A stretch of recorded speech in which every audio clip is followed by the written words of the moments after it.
ये नंगे बंधे हुए आदमी मौत की सजा पाए हुए कैदी हैं। उन्हें फांसी नहीं दी गई बल्कि अमानवीय प्रशिक्षण के लिए इस निर्जन द्वीप पर ले जाया गया था। यहाँ हर दिन उन्हें 2 घंटे तक पीटा जाता है। उन्हें 45 सेकंड के भीतर मैदान पार करना होता है, वरना विशेष बल उन्हें गोली मार देते। ऊंचाई से डरने वाला एक युवक बीच में पहुंचकर रुक गया, लेकिन पास में खड़े सैनिकों ने पहले ही अपनी बंदूकें उन पर तान दी थी। यह देखकर दस्ते के नेता को ठंड लग गई और वह लटक गया। धारित समय पर सभी के आने के बाद दल का नेता उसे बचाने के लिए लौटा, लेकिन आखिरकार वह युवक रुका नहीं और गिर पड़ा। नीचे मलबा होने के कारण उसकी तुरंत मौत हो गई। 2 साल जल्दी बीत गए। उनका प्रशिक्षण कठिन हो गया था। पानी के नीचे सांस रोकना सबसे चुनौतीपूर्ण काम भी अब उन्हें आसान लग रहा। आज रात उन्होंने शुरू किया मिशन गुलाम के दादा की हत्या करना था। हत्या को अंजाम देने के लिए उन्हें अपनी खालों में उत्तरी गोलार्ध तक तैरना था। 10 मिनट बाद कमांडर को ऑपरेशन रद्द करने का आदेश मिला और उन्होंने नाव से उन्हें रोक लिया। लेकिन मौत की सजा पाए कैदियों के लिए ये उनकी एकमात्र आशा हो सकती है, और वे इस हत्या के लिए पहले ही 2 साल की यातनाएं झेल चुके हैं।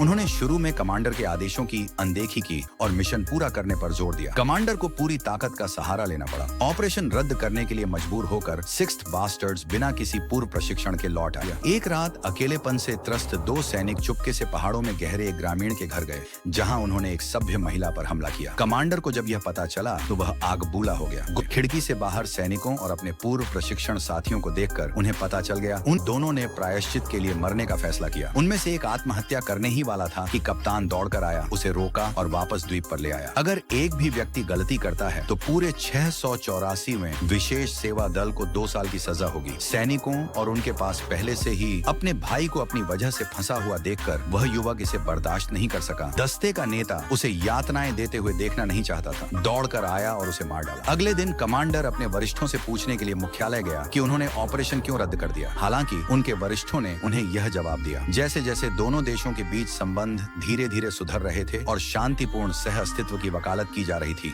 684वीं विशेष सेवा दल के अधिकारियों को बर्खास्त कर दिया गया था।